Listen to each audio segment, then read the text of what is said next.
Today on Government Matters, the data deluge intensifies all across government. The head of the Chief Data Officers Council tells you how to deal with it.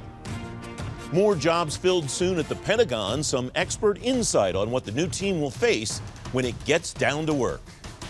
And the #1 story of the week, the White House budget request hits Capitol Hill.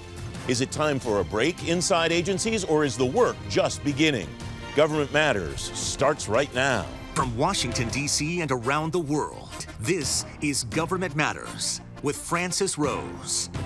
Thanks for watching the weekend edition of Government Matters, the only show covering the latest news, trends, and topics that matter to the business of government. I'm your host, Francis Rose. The head of the Chief Data Officers Council in the federal government's been at his post for about a year now. In that year, the council has laid the groundwork for the next 10 years of data management across government. Ted Kauk is the Chief Data Officer of the Department of Agriculture and Chair of the Federal CDO Council. Ted, welcome. It's good to see you again. What do you think the biggest accomplishments are of the council in its first year? Well, Francis, first, it's great to be with you. It's been a foundational year for the council. We really are focused on leading transformational change. And with the release of the federal data strategy, individual agencies were beginning to stand up their data governance boards, establishing the CDO role for the first time, supporting, assessing data and related infrastructure, and really identifying opportunities to increase staff skills. One of the major kind of accomplishments that the council worked on initially was supporting agency operations in the pandemic. And this was an opportunity for us to collaborate really for the first time in a new role. So working with HHS to share data to create common decision-making tools that we then shared across agencies was one really important opportunity that we seized upon to begin to build our capacity and our collaboration. We're also working to collaborate with our other evidence councils and establishing working groups on data sharing, data inventorying, and data skills. So, for example, we just released a list of 10 data skills programs that are in place across agencies. For example, HHS CoLab, where they have a cohort-based data science training program, as well as the Air Force's data governance certification pilots. We're using those case studies to build our thinking about what the needs are. We're also releasing a survey this week that talks about the CDO profession and its current state, organizational reporting grades and areas of responsibility. And we've also got a couple of innovative projects underway where we're working on public common analysis automation using the latest in natural language processing techniques. And we're going to be using that to think about how we could scale some of those automation opportunities across agencies. So really, really good collaboration in the first few months here. The case studies that you talked about, I think, are interesting. How will you evaluate those case studies to determine which ones of them are working the best and which ones of them you want to try to scale?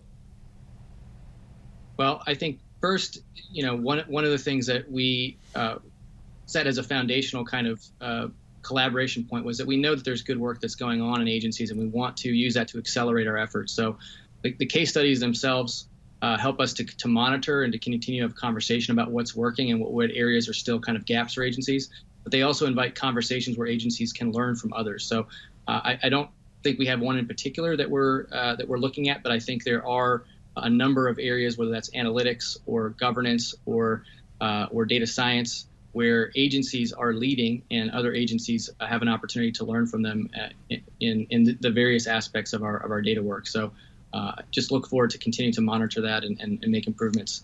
I think also we're focused on closing the gap with our skill sets. We worked with the U.S. Digital Service to create the first federal-wide data science hiring action, which was something that we launched we had 60 opportunities across agencies that folks could apply for, and I'm really excited about a lot of the candidates that came in and how that's going to help to support agency mission. You talked about how you stood all of this up in the middle of the pandemic. Has the pandemic accelerated any of the things that the CDO Council wanted to do? Has it accelerated any of the elements of the federal data strategy for any reason? We're seeing stories all across government of people that are having to just do things a lot faster than they thought they would because of the differences in the way work gets done as a result of the pandemic. Has any of that affected the plan or the strategy that you and your colleagues are working on, Ted? I think so. I think that the demand for quality data, for actionable data, for decision support tools. One, for the council, again, provided us an opportunity to work across agency lines. It created the demand for that. And so I think that provided a good forcing function for us to do that kind of work. At USDA, certainly those decision support tools were in high demand, and questions around standardization, on data sharing, and some of the challenges in our infrastructure, I think, were revealed as part of those lessons learned. So one of the projects we have ongoing this year is looking at how we share decision support across agencies. We have a federal-wide HR dashboard project we're working on, which is, again, looking at opportunities for us to share more broadly, whether that's within HR for kind of ongoing operations, or in those use cases as during the pandemic, where you have an emerging need for agencies to have consistent data. So I do think it was definitely an accelerant. In addition to the work that you're doing leading the CDO Council, you have your day job as the CDO at USDA. How are some of these things hitting? How are some of these things falling inside USDA? What's the landscape look like as far as driving the goals of the Evidence Act and so on throughout your organization? I think one thing to kind of point to at the federal level, and it's obviously translating to USDA, is the Biden-Harris administration and their focus on four overlapping crises: again, the pandemic, economic recovery, climate change, and equity. So if you look at the executive orders that were published over the last several months, many of them are unified by a call for better data management practices, skills, infrastructure, whether that is advancing racial equity. They've established a federal equitable data working group that's going to provide recommendations on inadequacies in federal data collection activities. So we have a lot of collaboration, both with USDA agencies and other agencies like Census, looking at some of our challenges in the rural data. We're also building upon the work that we've done over the past several years to stand up enterprise analytics services across the department. We've talked about the dashboards many times in terms of the speed to insight and the questions that we're able to answer. But the collaboration now on a broader effort with data science tools, allowing collaboration and analysis of things with a growing skill set and staff that are able to collaborate on questions that cross agency borders. So this goes beyond the 10,000 leaders that have access to those dashboards. Now we're looking at the underlying infrastructure and how we build toward a common platform. So more to come on that. Ted, we have about 30 seconds left. That data sharing that you're talking about will require better sharing among agencies, between agencies, not just within your agency. Is that getting better? The CDO Council and our collaboration with our partners on the evidence councils, evaluation officers, statistical officials, has really broadened and helped us to coordinate these efforts, and really helped us to think about how we're going to implement this broader evidence system over the next several years. So I do think it's been an accelerant, and we're looking forward to what happens this year. Ted Kauk, thanks very much for joining me today. I appreciate your time. Thanks as always, Francis. Coming next, familiar faces in new places. Straight ahead on Government Matters, the new team filling out the Pentagon's actually a team of veterans. We'll be right back.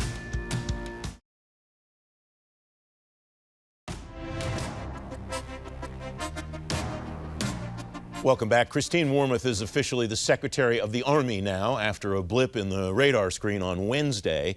And 3 Biden administration nominees are closer to taking their seats in the Pentagon, too. Sharon Burke is Senior Advisor at New America. She's former Assistant Secretary of Defense for Operational Energy Plans and Programs. Bill Greenwald is Visiting Fellow at the American Enterprise Institute. He's former Deputy Undersecretary of Defense for Industrial Policy. Welcome to both of you. Thanks for joining me. Sharon, you first. Frank Kendall's nomination to be Air Force Secretary got a lot of attention this week.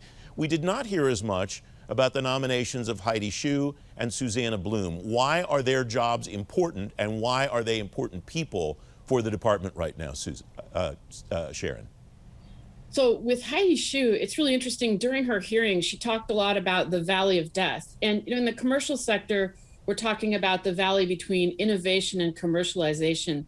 But in recent years in the Department of Defense, it's been a valley between research and engineering and acquisition and sustainment, or between Ellen Lord and Mike Griffiths. So Heidi Shyu has to come in and figure out how to fix that, because innovation is going to be absolutely key to the next administration.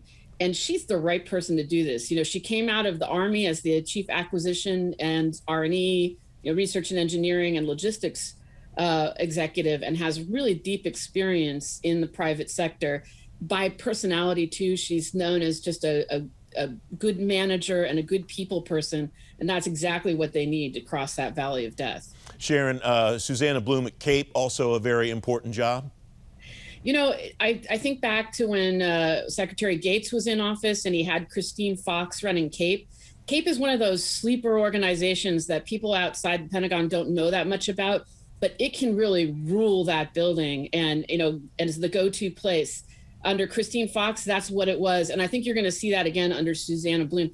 She is so smart, and she's going to have like the scalpel and the hammer in her hands and wield them really well, because this is going to be a very challenging budget environment to fund new programs and to, you know, to take a whack at legacy programs and keep Congress happy. And she's really a sharp customer. She'll do a great job in that job. Bill, welcome. It's great to see you. In addition to your time in the Pentagon, you're also a veteran of the Senate Armed Services Committee.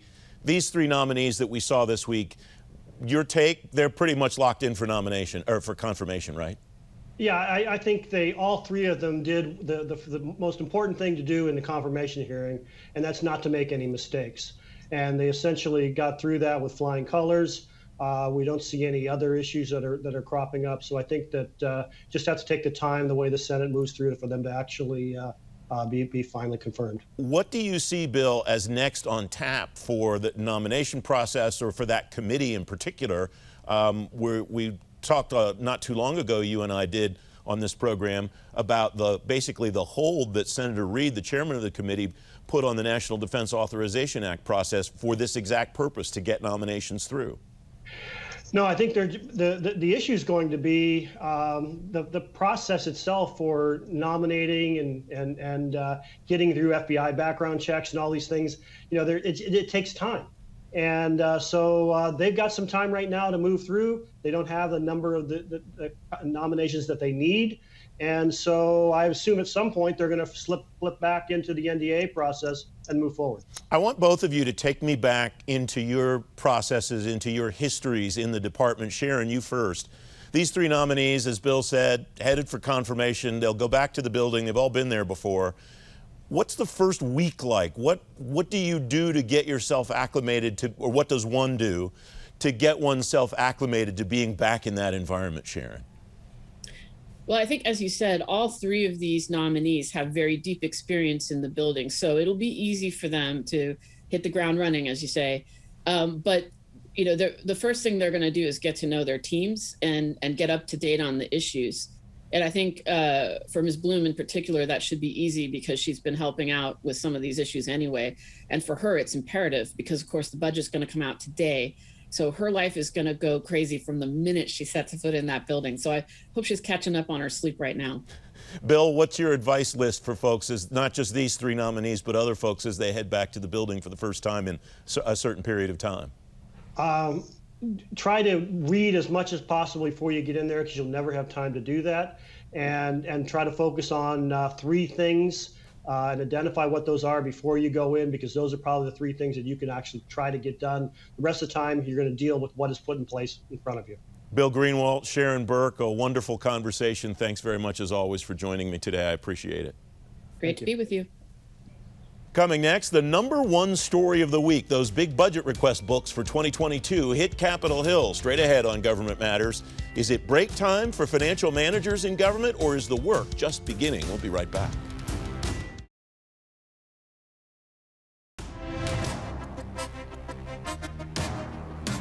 Now, the #1 story of the week, the White House budget request for fiscal 2022 features a $6 trillion spending plan. The top-line numbers match the skinny budget the White House released in April.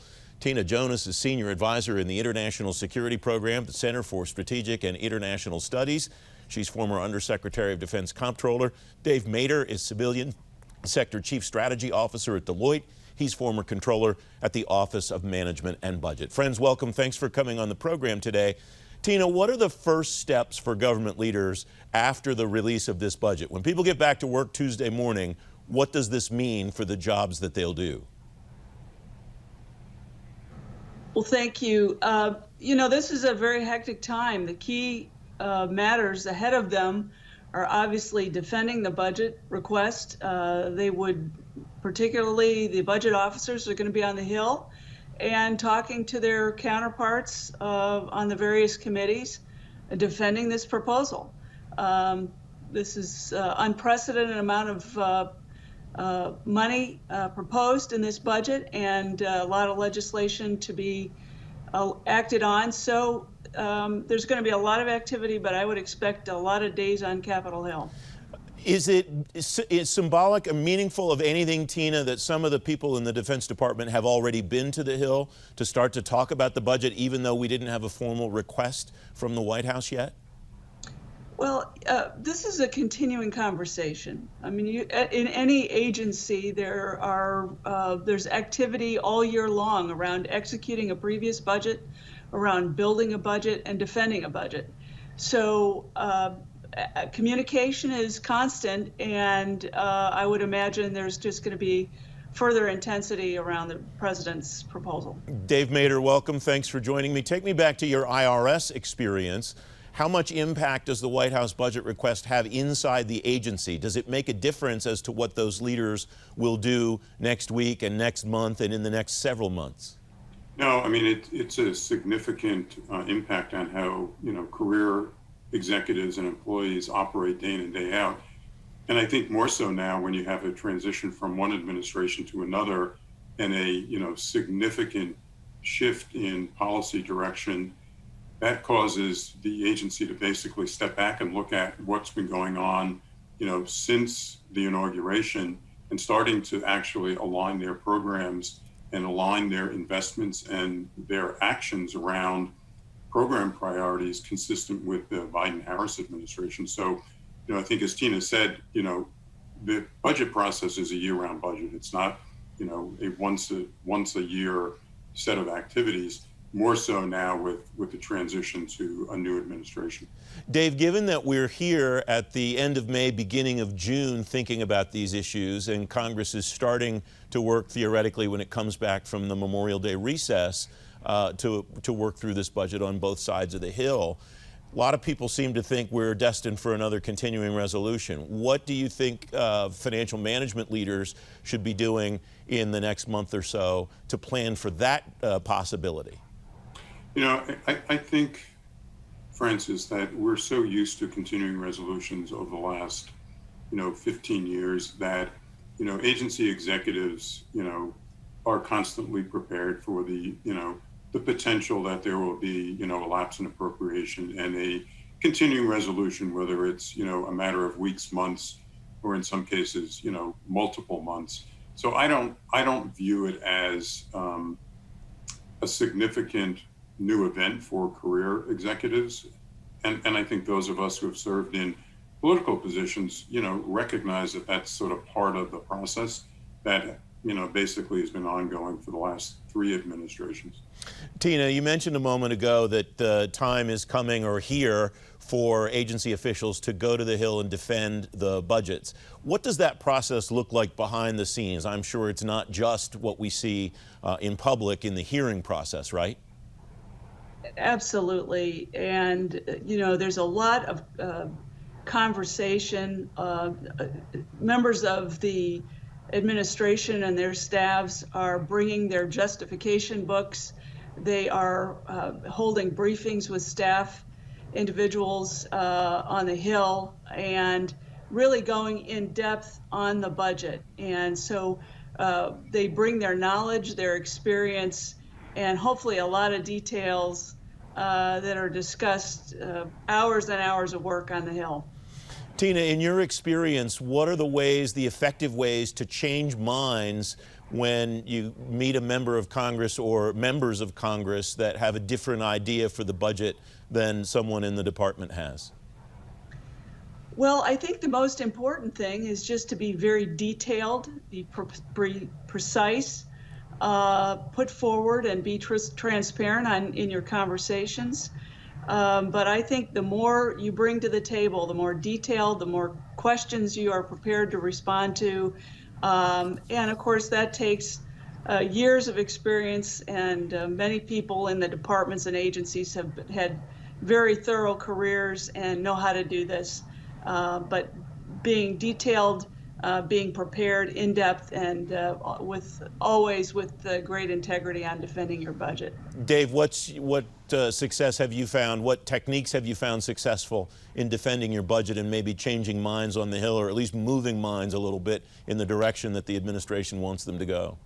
I think over the years, whether it was my time at IRS or my time at O&B in the Obama administration, is basically understanding that, the executive branch and the legislative branch are co-equals, and understanding the interests of the members, whether it's the same party, different party, House and Senate, and being able to, as Tina said, not only to justify the numbers, but what's behind the numbers with regard to policy direction, and having, not only discussions around the numbers, but also around the policy and the direction, and why, in the case of, a change in administration, why are we shifting from one approach to another approach? I mean, numbers are the outcome of policy direction of an administration. Dave Mader, Tina Jonas, excellent insight. Thanks very much for joining me today. I appreciate your time. Thank you, Francis. Don't forget, if you miss an episode of Government Matters, you can find it on our website, govmatters.tv, and you get a preview of every program when you sign up for our daily program guide. You just text Gov Matters to 58671. I'm back in 2 minutes. That's the latest from Washington. Join me weeknights at 8 and 11 on WJLA 24/7 News, and next Sunday morning at 10:30 on 7 News to stay plugged in on issues that matter to the business of government. Remember our fallen heroes this weekend. Thanks for watching. I'm Francis Rose.